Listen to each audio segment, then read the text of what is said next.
Anda sudah dengarkan tadi itu cuplikan pernyataannya. Mapping masjid akan dilakukan. Masjid warnanya bermacam-macam, merah, hijau dan sebagainya. Tentu warna ini bukan warna masjidnya secara harfiah, tapi juga ada salah satu pernyataan juga yang dijelaskan bahwa ternyata masjid ini menjadi tempat dari penyebaran paham radikalisme. Benarkah hal itu terjadi? Dan juga apakah memang upaya pemetaan masjid ini merupakan salah satu cara yang cukup pas ataupun juga cukup efektif untuk bisa menanggulangi masalah ini. Nah, untuk itu kita akan berbincang-bincang dengan para narasumber. Sudah terhubung kita secara daring dengan para narasumber. Yang pertama adalah Kiai Khalil Nafis selaku Ketua MUI dan juga pengarah BPET MUI, yaitu Badan Penanggulangan Ekstremisme dan Terorisme MUI. Assalamualaikum warahmatullahi wabarakatuh. Selamat malam Pak Kiai. Waalaikumsalam warahmatullahi wabarakatuh. Selamat malam. Sehat Pak Yai? Alhamdulillah baik. Baik. Dan selanjutnya kita juga sudah terhubung dengan narasumber berikutnya yaitu pengurus Dewan Masjid Indonesia, Prof. Azumardi Azra. Assalamualaikum warahmatullahi wabarakatuh. Selamat malam Prof. Waalaikumsalam warahmatullahi wabarakatuh, Mbak Putri dan Yai Khalil Nafis. Baik, mungkin yang pertama saya ingin dengarkan dulu bagaimana Pak Kiai ini bisa menjelaskan betulkah memang pernyataan itu disampaikan dalam acara MUI Pak. Dan juga sebenarnya pada saat itu saat dijelaskan apa tujuannya melakukan pemetaan tersebut Pak Yai. Ya, sebenarnya saya tidak hadir langsung, tapi saya sebagai pengarah mendengar saat itu ada rencana dari Polri untuk memetakan masjid-masjid yang ada di Indonesia ini. Yang tadi hampir 1 juta masjid ya yang ada di kita ini, dan ingin memetakan tentang klasifikasi. Nah, kalau saya bilang kalau kita bicara soal terorisme dan radikalisme, maka pemetaannya pun tidak hanya masjid, harusnya dipetakan dengan yang lain. Cuma niat baik saya pikir dari Polri itu adalah bagaimana ingin memutus mata rantai dan jejaring dari terorisme ini yang berakar dari radikalisme. Hanya saja ketika disebutkan hanya pada satu rumah ibadah menyebutkan masjid, maka tentu tersinggung kita. Masjid apa yang dipetakan sehingga menimbulkan kecemburuan. Saya tawarkan sebenarnya bukan pemetaan masjid, tapi peta dakwah. Peta dakwah itu lebih komprehensif, yaitu kita bisa melihat peta keormasan kita, namanya komunitas keislaman kita, bahkan dengan non-muslim juga bagaimana tempat-tempat tertentu sehingga ketika melakukan dakwah lebih terarah. Tapi kalau mau memetakan tentang terorismenya itu bukan di masjid, tetapi komunitas biasanya mereka nggak melakukan kajian di masjid. Kalau mana digambarkan dengan pertemuan-pertemuan di masjid itu tidak biasanya ya, bukan di masjid. Yang ada itu adalah pertemuannya malah di luar masjid dan biasanya sembunyi-sembunyi. Terorisme itu sembunyi-sembunyi. Makanya kalau saya mendorong untuk menangkal terorisme, agar masyarakat belajar agama kepada guru yang dikenal dan juga dipahami oleh masyarakat sebagai ahli agama, kemudian mengajarkannya secara terbuka. Dan di masjid itu biasanya terbuka, tidak ada yang tertutup. Nah, ketika itu masjid sudah tertutup, berarti ada indikasi. Saya tidak tahu sampai sekarang apakah ada masjid yang eksklusif ya kepada kelompok tertentu. Sepengetahuan saya ya memang dengan klasifikasi masjid. Masjid itu ada berapa klasifikasi. Ada masjid yang dibangun oleh pemerintah atau negara dan itu menjadi masjid negara seperti Masjid Istiqlal, Islamic Center. Ada masjid itu yang berada di perkantoran. Ya memang itu dibutuhkan sebagai tempat ibadah di kantor-kantor. Ada masjid yang dibangun sebagai fasilitas umum seperti perumahan ya. Seperti halnya juga di bandara dan seterusnya itu. Ada masjid yang memang eksklusif, seperti masjidnya di pesantren, masjid di sekolah, itu spesifik. Dan perlu diingat bahwa mayoritas masjid-masjid itu ada dibangun oleh swadaya masyarakat. Masyarakat bayar sendiri, bangun sendiri, meramaikan sendiri. Disinilah sebenarnya mengapa pemerintah tidak bisa terlalu masuk kepada masjid-masjid. Karena masjid kita swadaya, mulai dari cara membangunnya sampai cara meramaikannya. Oleh karena itu yang bisa dilakukan adalah bagaimana bisa ya para khotib itu dibina. Sebagaimana yang kami lakukan di MUI itu melakukan pembinaan khotib wasapi. Jadi khotibnya, penceramahnya. Kalau masjid itu sebagai pengelola, dia saya yakin tidak masuk di dalam pemikiran keagamaannya.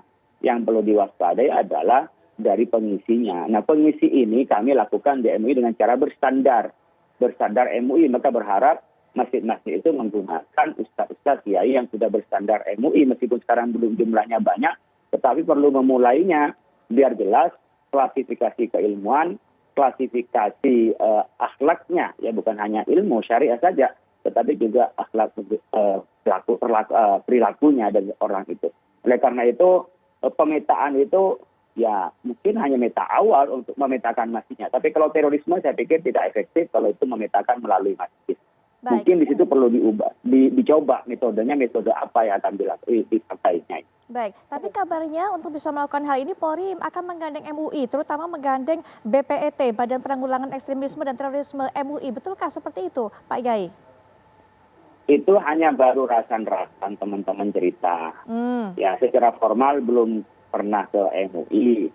Yang kedua juga belum pernah dibahas di MUI. Karena biasanya kalau kerjasama, BPET ini kan badan ya di bawah MUI, itu melakukan kerjasama harus melalui pimpinan MUI yang tanda tangan minimal adalah salah satu ketua atau sekjen gitu ya. Tidak bisa ditandatangani oleh teman-teman BPET. Itu adalah perangkat yang di bawah MUI. Kita mengapresiasi kalau menggandeng MUI sehingga kita bisa luruskan niatnya. Baik. Bagaimana memberantas terorisme itu tetapi tidak melukai umat Islam. Karena diksi pemetaan masjid itu menjadi ketersinggungan ya dari sebagian umat kita. Baik, kita sudah dengarkan pendapat dari Pak Yai Holil Nafis. Selanjutnya mungkin Prof. Asyumardi Azra selaku anggota Majelis Pakar Dewan Masjid Indonesia juga bisa memberikan pandangannya. Karena kalau tadi kita dengarkan dari apa yang disampaikan oleh Brigjen Pol Umar Effendi ini mengatakan masjid ini menjadi salah satu tempat penyebaran radikalisme. Dan masjid sekarang ini warnanya, artinya dalam tanda kutip warnanya bermacam-macam. Bagaimana Pak?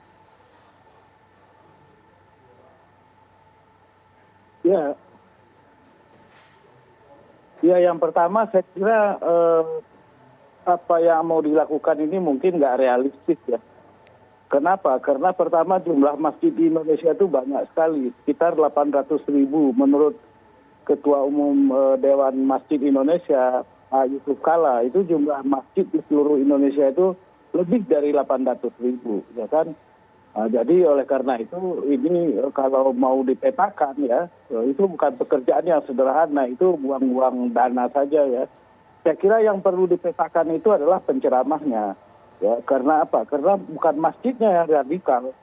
Yang radikal itu ada mungkin sebahagian kecil penceramah gitu ya. Dan jadi oleh karena itu yang perlu dipetakan penceramahnya itu. Mungkin dengan pengurusnya. Karena ada pengurus masjid itu yang memang hobi atau senang memanggil penceramah yang keras itu ada masjid-masjid gitu. Jadi itu yang harus dipetakan. Ya. Jadi bukan memetakan masjidnya karena saya kira Pak Yusuf Kala benar ketika menyatakan bahwa masjid radikal itu nggak ada, ya kan? Nah yang radikal itu siapa? Ya mungkin beberapa penceramahnya segelintir ya. Saya kira beberapa tahun yang lalu bahkan masjid-masjid BUMN ya punya pemerintah sepanjang Jalan Sudirman dan Tamrin itu ada penceramah yang garis keras yang termasuk dianggap radikal itu gitu. Nah tapi kemudian saya kira Kementerian Agama, pemerintah dan termasuk juga pemiliknya BUMN-nya itu menertibkan pengurusnya supaya tidak mengundang lagi penceramah garis keras itu ya. Yang misalnya melakukan yang katakanlah sangat kritis sama pemerintah, kemudian juga menghujat pemerintah misalnya. Padahal itu masjid punya BUMN pemerintah gitu. Nah, jadi yang menurut saya sekali lagi yang perlu ditertibkan itu adalah para penceramahnya. Nah dalam hal ini saya kira kepolisian bisa bekerja sama dengan ormas-ormas Islam. Misalnya Dewan Masjid Indonesia bisa kerjasama, ya kan? Karena Dewan Masjid Indonesia sebetulnya juga punya daftar itu, penceramah itu. Atau dengan Kementerian Agama, Bimas Islam, ya kan? Juga punya daftarnya itu, walaupun nggak lengkap gitu. Dan juga ormas-ormas Islam, MUI, dan kemudian juga NU, Muhammadiyah. Jadi yang perlu dikembangkan itu oleh katakanlah dalam kaitannya dengan anggapan radikalisme itu adalah mengembangkan database mengenai para penceramah, ya kan? Mana para penceramah yang sebetulnya dibutuhkan oleh masyarakat Indonesia.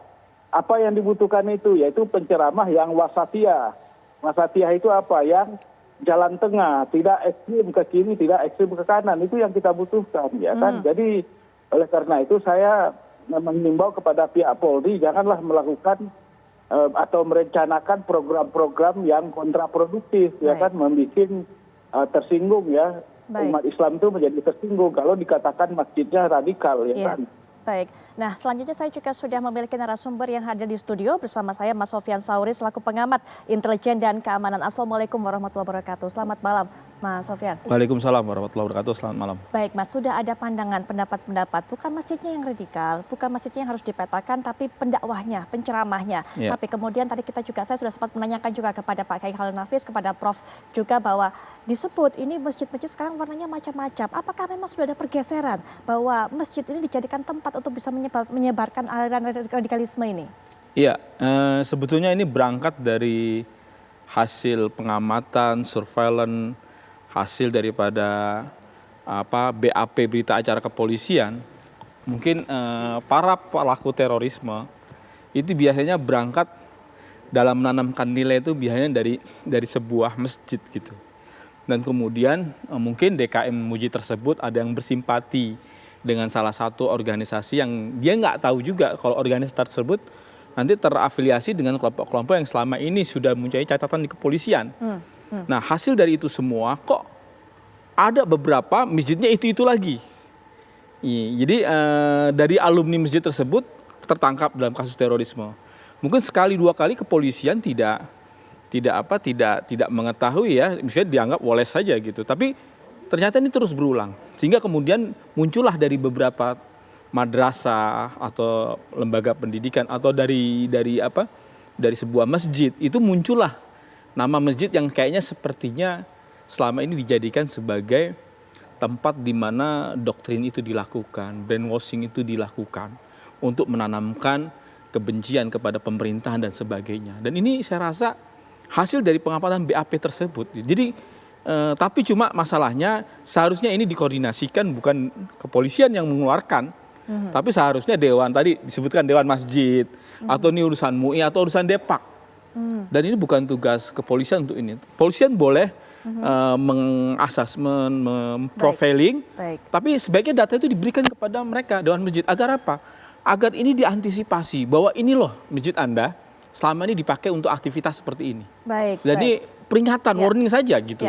Itu menurut saya seperti itu. Baik, nah ini mungkin ada tanggapan juga mengenai apa yang disampaikan oleh Mas Sofyan oleh Pak Khalil Nafis. Silakan Pak Yai. Ya, saya ingin menyampaikan suatu masjid itu ada perubahan takmir masjid. Biasanya 3 tahun, paling lama itu 5 tahun ada perubahan takmir masjid. Maka pemetaan masjid itu saya pikir tidak relevan. Saya setuju dengan Prof. Azumardi. Kalau masjidnya menjadi sasaran itu kan menjadi rumah ibadah yang sakral bagi kita. Kemudian kepolisian yang bicara seperti itu menjadi kurang tepat. Makanya kalau nanti ngajak MUI kita arahkan bagaimana bisa lebih maksimal membina dai.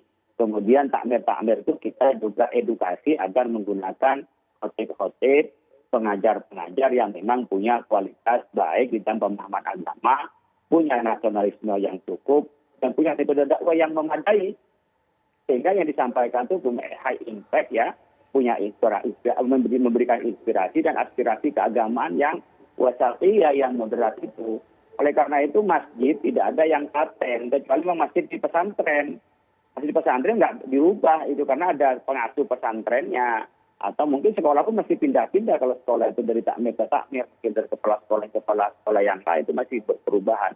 Oleh karena itu menyebut pemetaan masjid kurang relevan untuk pemberantasan terorisme. Tetapi kalau pemetaan kepada narasumber, para ustadz, dan bagaimana pembinaan terhadap takmir masjid, tentu lebih edukatif daripada mencurigai masjid itu sendiri. Baik, Pak Kiai Khalil Nafis, Prof. Azumardi Azra juga terima kasih sudah berkenan untuk bisa meluangkan waktunya memberikan pandangannya mengenai hal ini. Semoga ini juga bisa menjadi masukan bagi pihak kepolisian. Makasih juga Mas Sofyan, semoga bisa menjadi masukan juga untuk bisa ditindaklanjuti oleh pihak kepolisian bagaimana cara yang tepat untuk bisa menangkal dan juga mencegah paham radikalisme ini.